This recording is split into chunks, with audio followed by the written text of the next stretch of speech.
भाई, अरे वो भाई जिसने कभी भी बहन को बहन नहीं समझा, मन चाहा तब घूसा लगाया, मन चाहा तब थप्पड़। और आज वो भाई जब उसकी बहन की डोली की विदाई होती है ना महाराज, तो वो भाई भी फूट फूट करके रोता है महाराज। जब वो भाई रोता है ना तो गांव के लोग पूछते हैं, अरे तू एक भाई उसके लिए आंसुओं को बारा है। अरे जिसने कभी भी बहन को बहन समझाने, मन चाहा तब थप्पड़ लगाया, मन चाहा तब घूसा, और आज तू। अब वो भाई कहता है कि भाई क्या बताऊं, हमेशा गलती तो मेरी ही थी, मैं ही उससे पहले झगड़ा किया करता था, लेकिन मेरी बहन तो इतनी अच्छी थी महाराज, झगड़ा होने के बाद भी भोजन लेके आती। आज वो भाई भी रोता है महाराज। आज सीता जी की विदाई हो रही है ना, तो सीता जी भी रो रही है,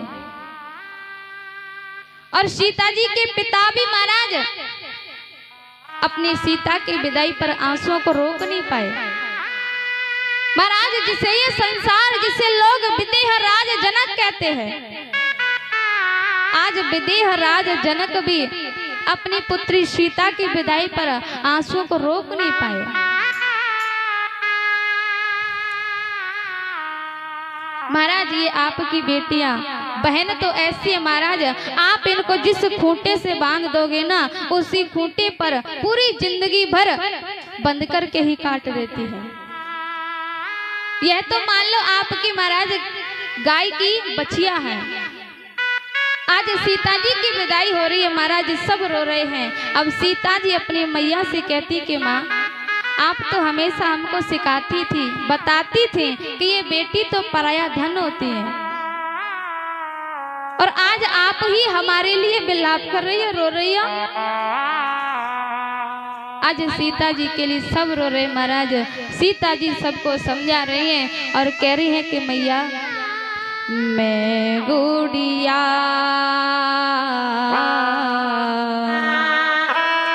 मैं बेटी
अपनी माता से कहती कि माँ आप रोती क्यों हो? मत रो माता क्यों रोती है, बेटी पराया धन होती है। मत रो माता क्यों रोती है, बेटी पराया धन होती है। सीता जी कह रही है कि माँ आप तो हमें हमेशा समझाती थी, बताती थी ना कि बेटी पराया धन होती है, और आज जब हम पराए घर जा रहे हैं तो आप रो रही हो। अरे मैया आप रोइए मत। अरे बेटी चाहे किसी की भी हो, गरीब की हो, धनी की हो, लेकिन जाना तो सबको होता है। मत रो माता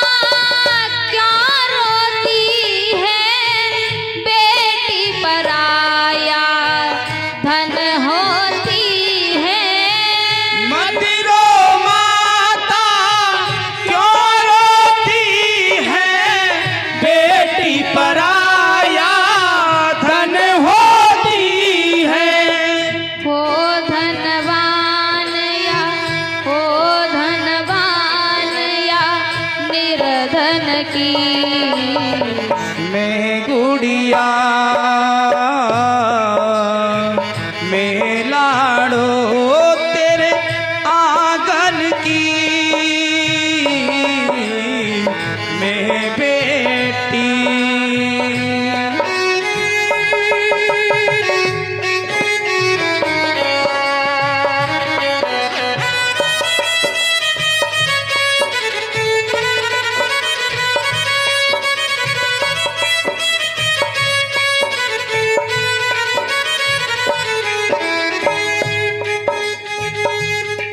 सीता जी के पिताजी भी रो रहे हैं। महाराज जिन्हें सब विदेह राज जनक बोलते हैं ना, आज विदेह राज जनक भी अपने आंसुओं को रोक नहीं पाए। सीता जी कह रहे कि पिताजी आप मेरे लिए रो रहे हो। अरे आपको तो सबको शांति पूर्वक और हमको विदा करना चाहिए और आप है कि रो रहे हैं। सीता जी अपने पिताजी से कह रही हैं कि पिताजी, बाबुल माँ को धीर बंधाओ, रो रो करना हमको रुलाओ। बाबुल माँ को धीर बंधाओ, रो रो करना मुझको रुलाओ। बाबुल माँ को धीर बंधाओ, रो रो करना मुझको रुलाओ। बाबुल माँ को धीर बंधाओ, रो रो करना मुझको रुलाओ। कसम तुम्हें इन असुअन की। मैं बेटी मैं गुड़िया मैं लाड़ो तेरे आंगन की,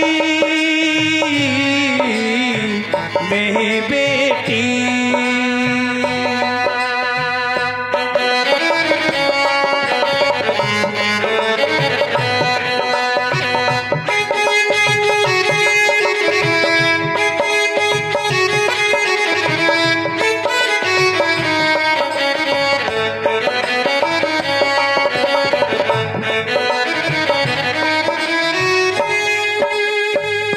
सीता जी की सखियां आई पास में।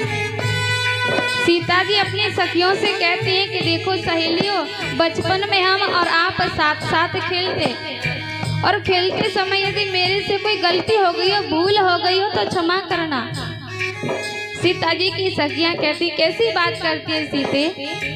अब सीता जी की सखियां सीता जी को समझा रही हैं, कहते हैं कि ससुराल में जाकर के सबकी सेवा करना, सास ससुर की सेवा करना, पति का रुख देख करके पति की सेवा करना। कह रही है कि ये तो हर नारी का धर्म होता है। हर नारी का धर्म यही है, प्रतिज्ञा कहे ये बात सही है। हर नारी का धर्म यही है, प्रतिज्ञा कहे ये बात सही है। और हर एक नारी को अपने पति की सेवा करनी चाहिए, चाहे आपका पति कैसा भी हो महाराज, लेकिन पति का मन देख करके उसकी सेवा करनी चाहिए। हर नारी का धर्म यही है, प्रतिज्ञा कहे ये बात सही है। हर नारी का धर्म यही है, प्रतिज्ञा कहे ये बात सही है। सेवा करे नित, सेवा करे पति चरणन की। मैं लाड़ो मैं बेटी तेरे आंगन की,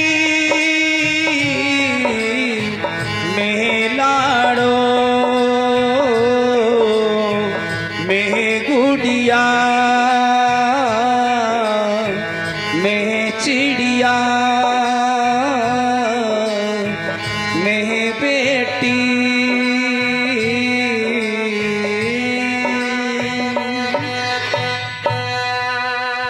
आज सीता जी की विदाई हो रही है।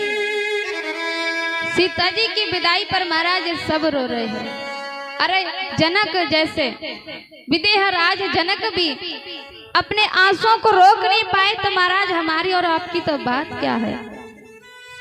आज ऐसे करके सीता जी की विदाई हुई है और महाराज विदा होकर के आए हैं अयोध्या में। आज जैसे ही सब आए हैं महाराज अयोध्या में, अब तो महाराज दशरथ ने आकर के अपने तीनों रानियों को बुलाया है। तीनों रानियों को अपने पास बुला करके और कहा है कि देखो देवियों, अभी ये हमारे घर आई हैं और इन्हें हमारे घर की कोई रीति पता नहीं है कि यहाँ कैसे क्या होता है, तो इन्हें आपको इनकी रक्षा करनी होगी। बधूलरी कीनी पर घर आई, राखे नयना पलक की नाई। दशरथ जी कहते हैं कि देखो ये हमारे घर आई हैं, इन्हें पता नहीं है, इसलिए आपको इनकी रक्षा करनी है जैसे नेत्र की रक्षा पलक करता है, ठीक इसी प्रकार आपको रक्षा करनी है। महाराज दशरथ जी तीनों रानियों को समझा रहे हैं, लेकिन महाराज आज विवाह होकर के घर बहू आती है ना, हाँ सास कहती भाई मैं तो सास हूँ, जो भी बोलूंगी वही होगा, मैं तो सास हूँ भाई। देखो मैया, जब आपकी बहू आवे तो पहले आपका कार्य है कि आपके मन से बहू का मन तालमेल खाए। अरे पहले आप उसको परखो कि इसका मन क्या है, मन यानी कैसा है, ये क्या चाहती है, इसका स्वभाव कैसा है। सबसे पहले मैया अपने मन को बहू के मन से मिलाओ, मिलता है कि नहीं, क्योंकि ये बहुएं महाराज आपके आंगन की तुलसी है। यदि आपने इनमें जल देना कभी सीखा नहीं और ऊपर का इसका कान पकड़ के पत्ता यानी पकड़ के नहीं, फिर आप बोले बड़ी ऊपर को महाराज क्या होगा, उसकी जो कलंगी है वो टूट जाएगी और नीचे से सूख जाएगा। आपके आंगन की जो तुलसी है महाराज वो सूख जाएगी। इसलिए बहुएं आपके आंगन की तुलसी है महाराज, पहले इनके मन रूपी जड़ को सींचो और फिर महाराज इनसे कुछ कहो। फिर कहा कि बेटी ये काम ऐसे नहीं ऐसे होता है। फिर देखो महाराज आपकी बहुएं और सासू माँ को मम्मी जी ये बात, मम्मी जी वो बात, यानी मम्मी जी से ही आपको बुलाएंगे। और यदि आपने सोच लिया कि भाई मैं तो सास हूँ, फिर तो महाराज बात बन नहीं सकती, क्योंकि ये बहू जो है ना आपकी, ये चाहती क्या है महाराज की पूरी ससुराल मेरी कंट्रोल में हो, मेरी मुट्ठी में हो। यही तो ये चाहते हैं कि बस ससुराल जाते ही महाराज पूरी चाबी मेरे हाथ में आ जाए, है कि नहीं। और ऐसा नहीं होना चाहिए कि आज तो सासुओं की बड़ी धुलाई होगी, तो महाराज जितनी भी बहुएं हैं ना, आपका भी कर्तव्य है कि सासू माँ की सेवा करें, क्योंकि महाराज ताली दोनों हाथों से पिटती है, ध्यान रखना, एक से नहीं, दोनों ही अच्छे होंगे तभी गाड़ी चल सकती है। ध्यान देना महाराज, इनको तो बस यही चाहिए कि पूरी ससुराल की चाबी मेरी मुट्ठी में हो। एक बार की बात महाराज, एक सेठ जी थे और उनकी एक बेटी थी, एक ही थी महाराज, उनकी बेटी एक ही थी। और सेठ जी बड़े ही अच्छे थे महाराज, धनी थे। अब क्या हुआ कि महाराज बचपन से ही बेटी, ज्यादा लाड़ प्यार भी बच्चों के लिए हानिकारक होता है। जो सेठ जी हैं उनकी बेटी लाड़ में ही महाराज लड़ंका हो गई। अब किसी से भी कोई बात वो पूछे और उससे कोई बात कुछ कहे तो महाराज एक की जगह चार सुनाती है, क्योंकि महाराज एक ही तो है, लाड़ है महाराज पूरे घर का। अब कोई व्यक्ति उससे कुछ पूछे महाराज, कोई